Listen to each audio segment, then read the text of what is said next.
Episode 308, I guess I was wrong. It's the davidTrig Show.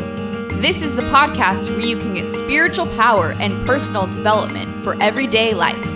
It's GOZO for the whole family, Jamba Juice for the soul, your daily dose of GOZO. Well, look at everybody, and welcome to the daily edition of the Trig Podcast. So Joey here with my GOZO bell, here with my GOZO mug. Let's see how today's coffee of the day is tasting. Let's see. Nice and dark. Love it. Welcome, by the way, to the Trig Podcast of Joey and GOZO TV. GOZO, by the way, means joy in Spanish. Talking today about, I guess I was wrong. So this is going to be a very interesting episode because it's about being self-aware. And my hope in talking about this whole thing of I guess I was wrong is to help you perhaps understand that sometimes even us, we even are wrong. Can you believe it? Can you say, I cannot believe it? I think that all of us want to come across as having it all together, right? I know I do. Wanting to be right, wanting to have the best ideas or the best path forward. But sometimes we aren't always right. We make mistakes. We don't learn from our own surroundings or from the feedback that people are giving us. In fact, many of us, we run away from feedback. But God wants us to actually learn from other people. And I've realized that for me and for all of us to be amazing in life as a leader, as a young person, in whatever area you are, God wants us to be aware of ourselves so that we can be the best people that we can possibly be. So let me give you first an example of kind of the first time, well, no, not the first time, maybe a recent time when I realized I was so wrong and I didn't realize it.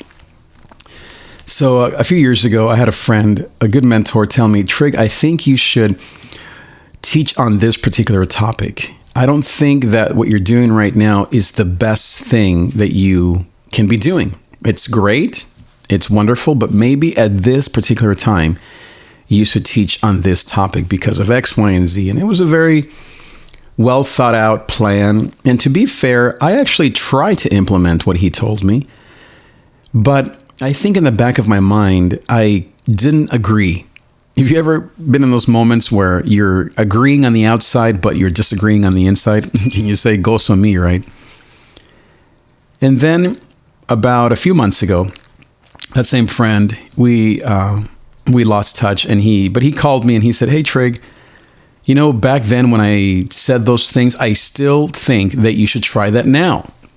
And in fact, I still think that what you did last year wasn't that effective, just for the time and for the season and blah, blah, blah. All these rational things that really make sense to me now more than ever. But in the moment, I was just as hard as a rock. I had my own idea that I was going to implement, and so I'm going to do it my way. Well, I think looking back, I was wrong and he was right. And so that got me on this journey about realizing, and this might sound silly, how wrong I often am. Is that the right way to say it? That I am wrong many times. When it comes to my opinions about things, about people, about situations, and maybe another way to put it is that my well thought through opinion and my values, they might be right, but it's just good to hear other people's ideas and maybe go with their thoughts. How about that?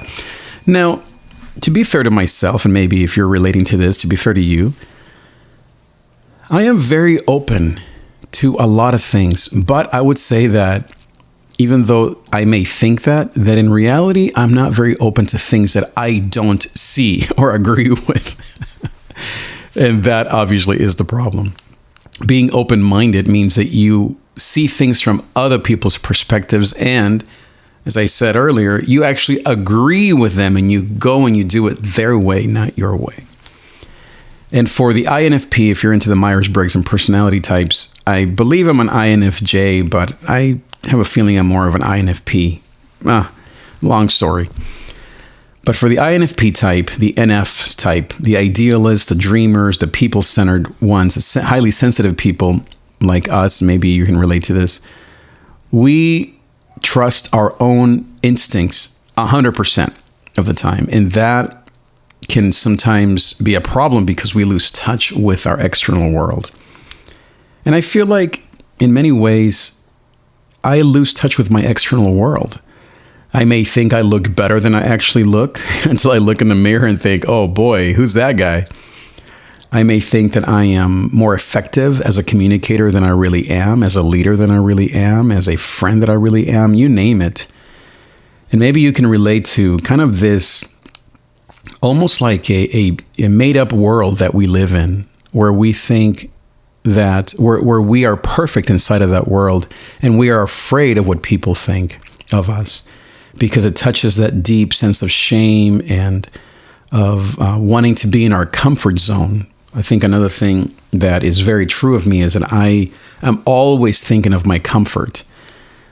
I'm always thinking, well, is this going to make me feel good? Is this going to make me, I don't know, look good? Is this going to be too much for me emotionally? I especially guard, I guess would be another way to put it, my emotions all the time, because I think, honestly, I'm afraid of not being able to handle the feedback or the emotion, especially if it's negative or if it's painful. And that comes from many things that I have thought about and seen therapists about, etc. But the truth still remains. I think it's important for us types to realize that we're not as good as we think we are, and to not let that destroy us, and to realize that, at least in my case, that to admit that I am wrong, such as with my friend, that doesn't destroy me, and that other people aren't going to leave me. Because I think that as I study all this stuff, one of the biggest fears of us types when it comes to feedback is that people will leave us, that we will be left alone, that orphan syndrome, which because of trauma and literally growing up without my parents for most of my teenage years and even early adolescence, was real for me. And then I went through a bunch of immigration issues for maybe 10, 15 years where I had all these visas, and then for a few months I had no status. And so that fear of being deported or being thrown out of the country traumatized me, especially as a young teen and into my 20s and even early college.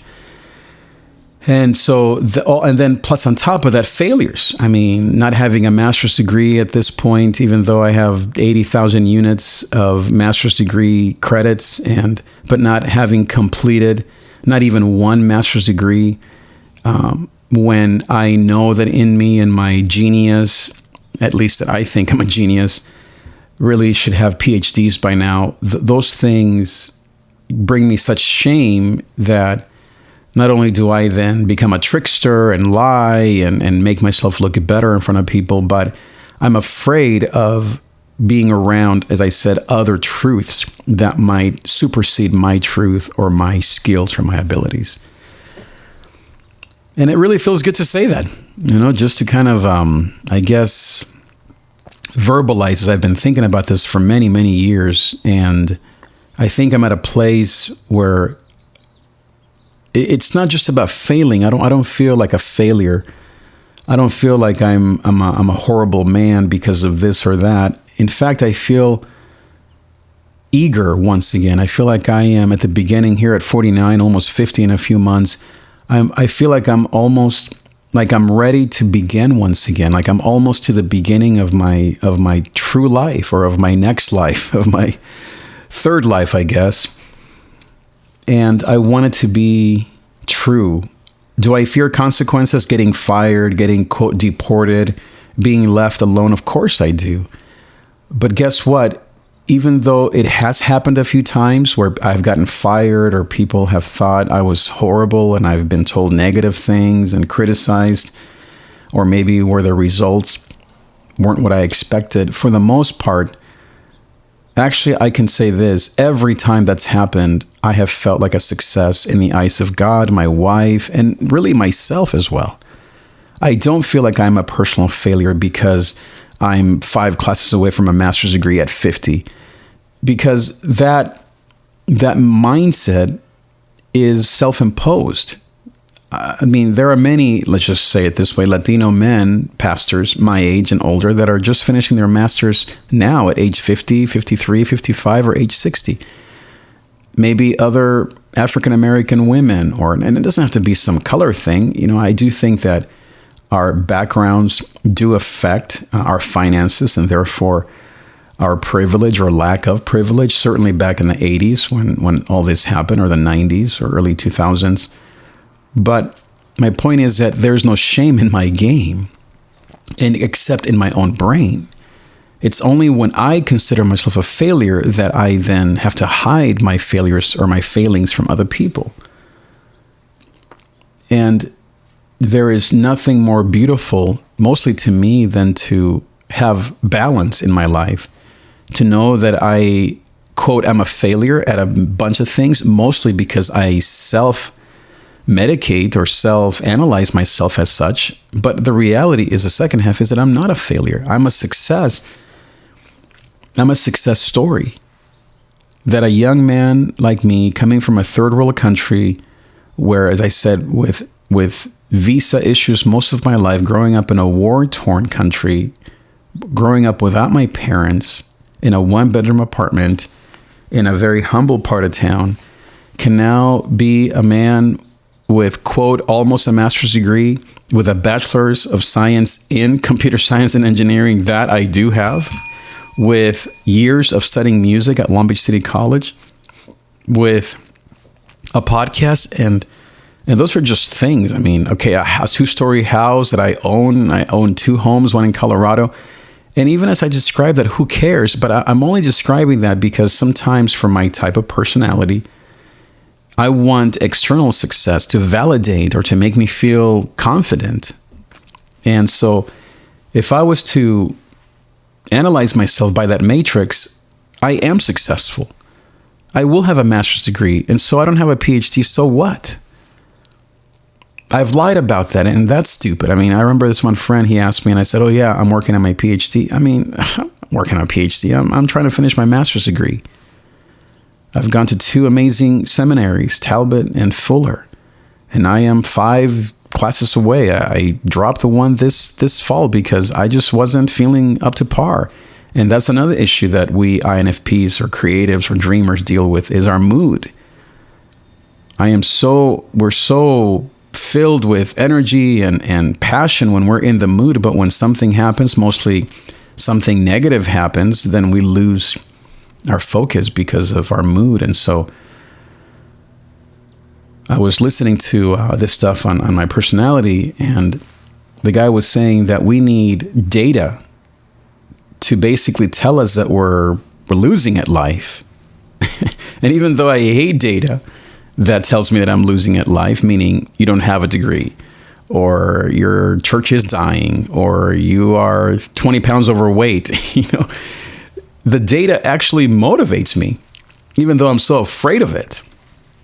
Like, I went to the doctors 2 months ago, and she said, you're obese. I mean, literally, she told me that I am in the obese category. Oh my goodness. I've been at this weight before, but just to hear that label, guess what I did after she told me that? I worked out for 14 days in a row nonstop. I literally injured myself. My foot was hurting. Everything was hurting. I worked out so hard because when I get negative feedback, it doesn't destroy me. It actually motivates me. Now, let me just be clear here. Not destructive. I've had destructive feedback. I remember this one guy who just wanted to destroy me because I said something that was truthful about his life that he didn't like. And so he came after me. Wow. He just came after me. And so I basically destroyed him back. I mean, I don't have any other way to put that. So I'm not talking about people that are out to get us. We will destroy you. We will come back with a vengeance and destroy you if you are have an evil intent in your criticism or your feedback. But if you actually want to make me better, or want to make the vision better, then I'm not going to say by all means, but I guess I'm going to say it this way. I will definitely listen to it and do a bunch of stuff about it, such as with my doctor. And so guess what? I've been wrong before. I've been wrong about a million things. I lose my mojo, I don't know, half of the time or a third of the time. I am very focused on my emotions. I guess I just said that. I am not open to other people's ideas. I judge everyone. I criticize people. I'm always looking for affirmation. I have this huge fear of not being loved and not being admired. I sometimes lie and become a trickster, as a personality studies say, to try to make myself feel better about myself, because I feel such shame over not accomplishing things that no one is measuring me against except myself.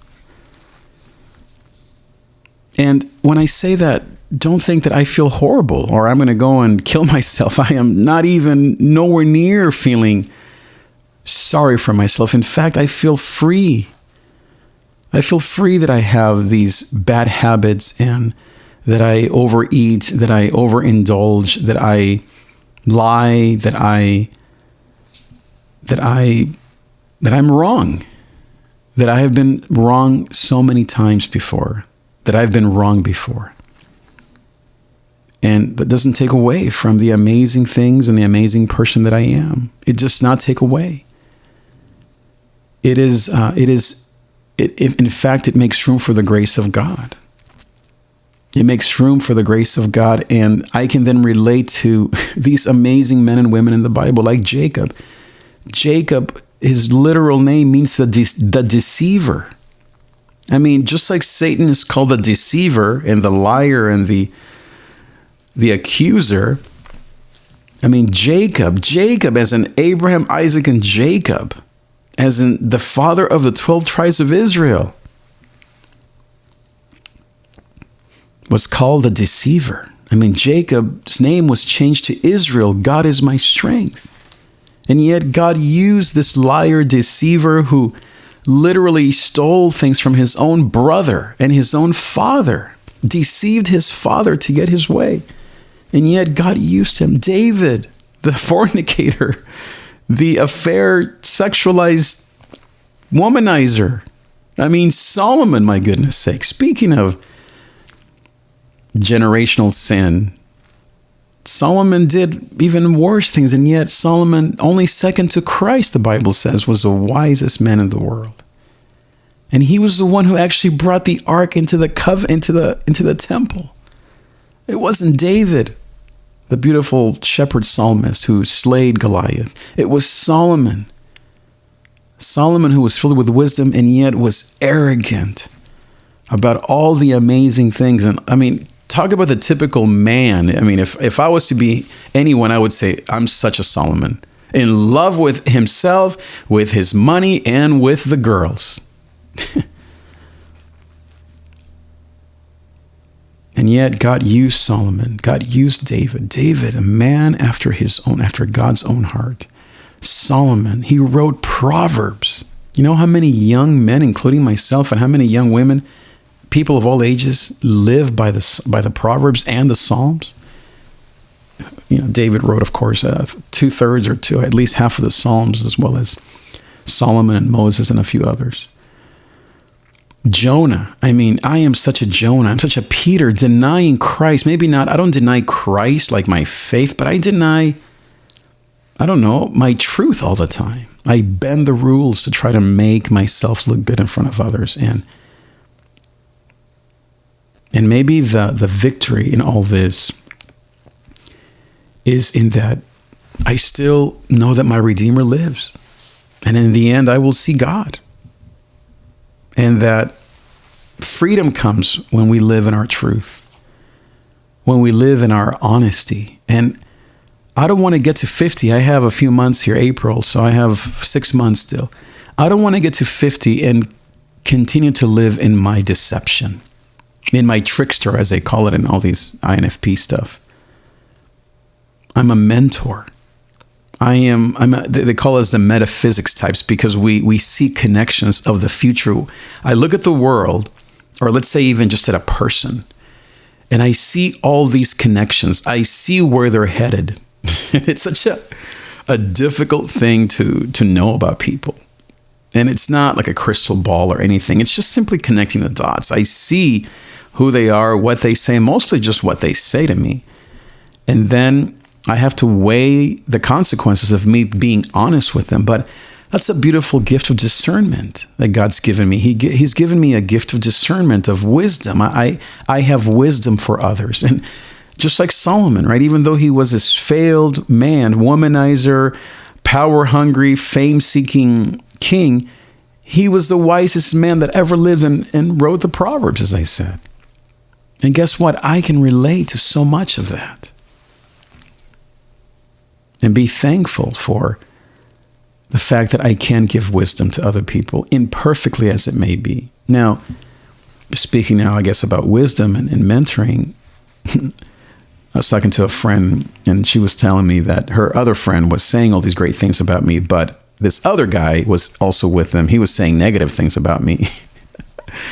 And it got me thinking that not everyone, not everyone connects with me. Duh, right? Not everyone connects with us, right? Not everyone loves everything about you, right? That's normal. We all know that. But I guess what I really want to say is that there are people that I want to teach them things, but they don't want to listen. They don't want to listen. And so, as I say, the teacher appears when the student is ready. You know, I think one of the things that is also very true and important for us types, us dreamers and feelers and highly sensitive types to admit, not only is it that we lie or that we're wrong or that we judge other people, but also, what was I going to say? Man, it just slipped my mind. That's another INFP thing, by the way. We are all over the place. Oh yeah, that's what it is. It's my communication skills. For the longest time, I have known that God uses my music to encourage and to basically to make things grow. I've seen it over and over again. And then because of this hyperactive need for affirmation, I'm always blaming myself or just thinking the worst about me as a speaker. And so I have grown, I would say, the last few years in my confidence and in my skill, because back to the whole deceiving thing, I think that I often deceive myself thinking I'm better than I really am. I haven't always been a great speaker. I've been good, but I'm not the best. I am maybe an average speaker. Maybe I'm a little better than average, depending on who you ask. But I guess where I'm at with that is that it doesn't really matter how amazing of a speaker I am, because I have to say, in my whole 30 years of church, there's only like one or two people that I think are worth listening to. And so if I'm the average churchgoer, I don't think they're looking for the pastor at the corner church to be Joel Osteen or to be Rick Warren or to be T.D. Jakes or Tony Robbins, if, just thinking of other speakers. I mean, obviously he's not a pastor, but you know what I mean. Just amazing communicators that are out there. It's like me somehow thinking that I'm LeBron James and measuring myself up literally against his accomplishments. I mean, it's ridiculous. And yet I always think, well, if I'm not at the Joel Osteen level of communication and results, which is the other problem for my type, then I'm a failure. And so I constantly have to just refocus and to say, first, I'm not that amazing. I'm just an average communicator. I stumble over my words. I have 25 things I say at once. I have grown tremendously. Yes, I'm more clear now than ever. I'm very moody when it comes to my speaking. If I'm not feeling amazing, that I will lay an egg. If I'm at the top of my game, then I can just be amazing for months and years. And that's all true. Sometimes people are inspired. Sometimes I confuse people. Sometimes I can be overly perfectionistic. Other times I can be filled with grace and with love for people. All of that is true of me, and it's probably true of every human being out there. Guess what, dude? Welcome to the human race, right? Like, stop measuring yourself against some crazy out-of-body standard that doesn't exist. I mean, I take a little bit of this person and that person and this person and make up some superhero, and then I measure myself against that superhero for 50 years. I mean, how ridiculous is that? And then I only feel good when I think I'm superhero status. At the superhero status. And I beat myself up because I ended the sentence with I don't even know all those things, a proposition or whatever, that I end things wrong. Instead of just saying, I speak, I'm a messy speaker, and yet God can use it, I think.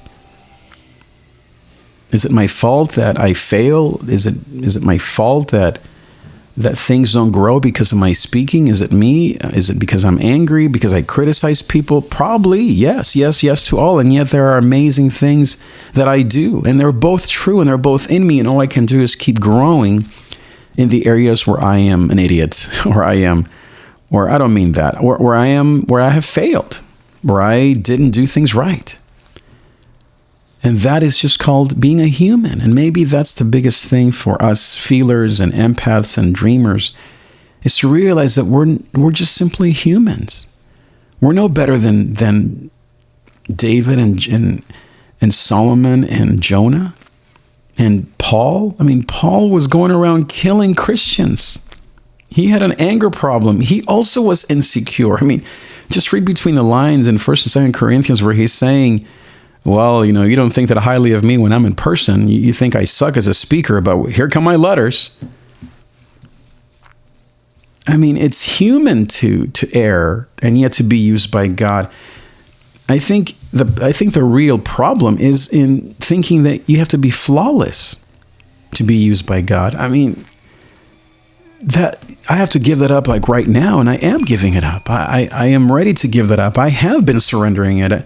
This is, I think, this episode maybe, or this season of my life is really I would say the culmination of the last maybe 10 years of failures, of not succeeding the way that I wanted to. Or maybe I did succeed. It's just, I have to change my standards. Maybe I did succeed. Guess what? I did succeed at a bunch of stuff. I learned how to manage a $3 million organization. This musician, feeler, dreamer with a computer science background and seminary, quote, wannabe degree and a music background, I learned how to manage a $3 million company. On my own, I looked for the mentors, I trained people, and in a matter of maybe, a year, I had the whole administrative part of this organization humming like a brand new car.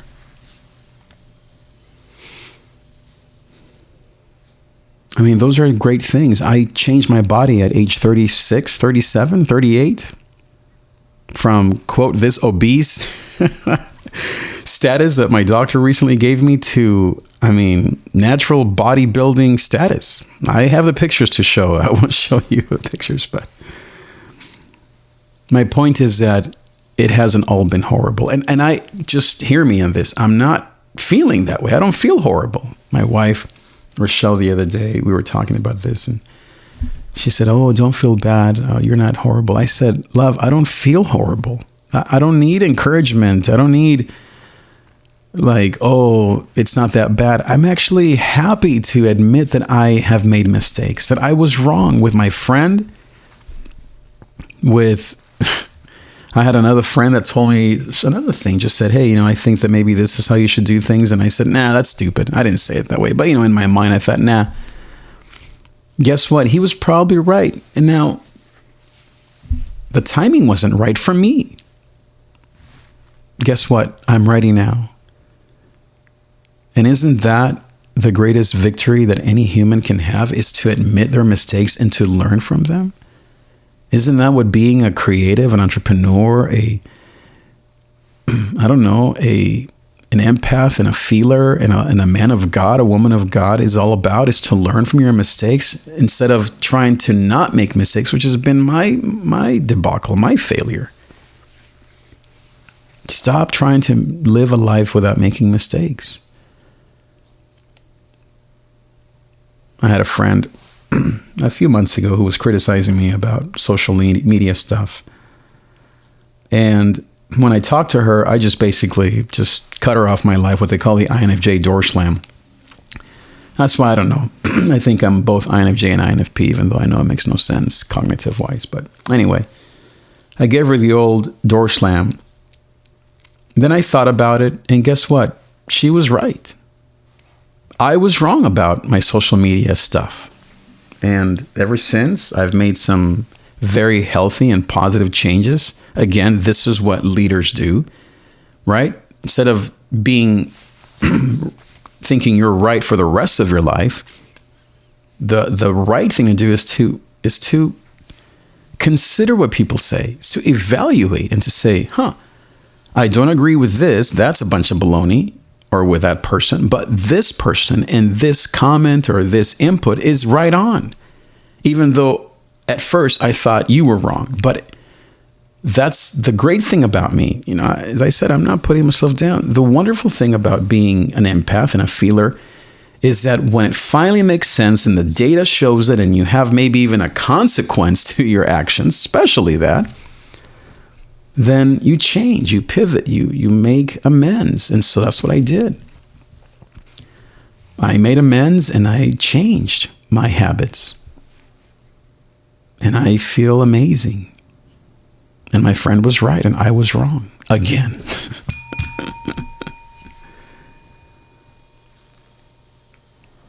I feel free, guys. I feel free, and the teacher in me wants to teach this because that's my gift. Is I'm a teacher, I'm a mentor, I'm a professor, as they say. I'm a dreamer. I love to paint the picture and have a vision that is clear and compelling, and then have other people implement it. I'm not an implementer. I mean, I am, but maybe I get bored halfway through, and so I need other people to finish what I started. But that's the real joy of my life, is to admit that I was wrong. When my wife and I were in counseling 10 years in, because I was being basically an idiot, just not helping her, not putting her first. And we had 3 kids and I was just working and just doing my own thing. We went to therapy, and the therapist said to me, first he said, dude, just calm down. You're not as bad as you think. Because I came in I'm such a horrible man, typical feeler, right? And INFP and INFJ, all this stuff. But one thing he said was revolutionary. He said, if you're not honest with me about everything in here, you're not going to grow. And he said, he would always ask me at the end of each session, are you being completely honest with me? Is there anything else you need to confess? And I remember this one time that there was this one more thing, and that I hit it, I think, the previous session, and I finally admitted it to him. And then he said, now go tell Rochelle. I said, what? I thought this was just between you and me. No, he said, no. If you want healing between you guys from all the stupid things that you've been doing and not doing mostly to help her and all this stuff, then you need to go and actually tell her exactly what you told me, word for word. And I went outside. I think Rochelle was at home or something. I sat on a bench. I still remember it as if it was yesterday. And I called her and I told her exactly what I had told my therapist. And most of all, now I have it as a line in the sand, as a stake in the ground of a time when I was completely honest with the one I love. And I think that's really maybe the biggest point of this whole thing that I'm talking about is be honest with yourself. Be honest with the people that you love. Even if it hurts you so much and you're so scared, stop hiding, stop deceiving, stop lying. And if you make mistakes, And even if you don't admit them in the moment and you think you were so right, guess what? Just go back a month, a year, heck, 10 years later and say, you know what? I was wrong. I was wrong. And maybe you don't even have to even go back to that person. Like for me, I don't have a need to go back to every person and go and do some AA thing where you have to make amends. It's just more me. It's me changing the way that I think about me, meaning that I'm always right. It's just simply growing as a person. That's what I want. That's what I want to encourage you and invite you to do, is just keep growing. Don't get stuck. Maybe for you, it's not a matter of I'm wrong. Maybe it's something else. You're probably a different personality type than I am. And that's amazing. That's great. That's called humanity. But here's what is common to us all. What is the thing that you've been hiding from yourself? Is it that you're wrong? Is it maybe that you're right? Is it that you feel lost and you don't know what to do? That you don't have all the answers? Is it that you don't really believe God for the problem that you're facing right now? Is it that you feel afraid of missing out on all the fun that others are having? Is it that you think God is boring? Is it that you have such a high sense of justice in your life that you're always criticizing other people? What is it? Is it your mistakes? Are you living under the weight? Are you dying under the weight of your past mistakes? Confess your sins to each other. Maybe this is my confession, Colossians 3, confess your sins to each other. Maybe this is it for me, and maybe this is why this is such a powerful season for me. Maybe you don't need to record a podcast, but maybe you need to just tell someone and to say, here's this, and this. I need to just let this go and forgive myself. Forgive myself. And maybe also, of course, as it says in 1 John 1, to confess our sins to God so that He can forgive us as well. My prayer for you today is that in whatever you're facing, whoever you are, that you will know that freedom is possible. I am living proof of that. And that to admit your mistakes, that you were wrong, doesn't defeat you. In fact, it empowers you. But it empowers you differently. It empowers you from a place of wholeness and of goodness, because it is Christ in you, our hope of glory. Thank you again for listening. Make sure you subscribe, share, comment, like. I will see you next time. Thank you for listening to The David Trigg Show. Find the complete archive at davidtrig.com or subscribe for free through the podcast app on iTunes or Stitcher on Android. Each week, we bring you a message of joy, success, and personal power in spite of fear, anxiety, and depression. Because as we like to say, though there's pain in the night, GOZO comes in the morning.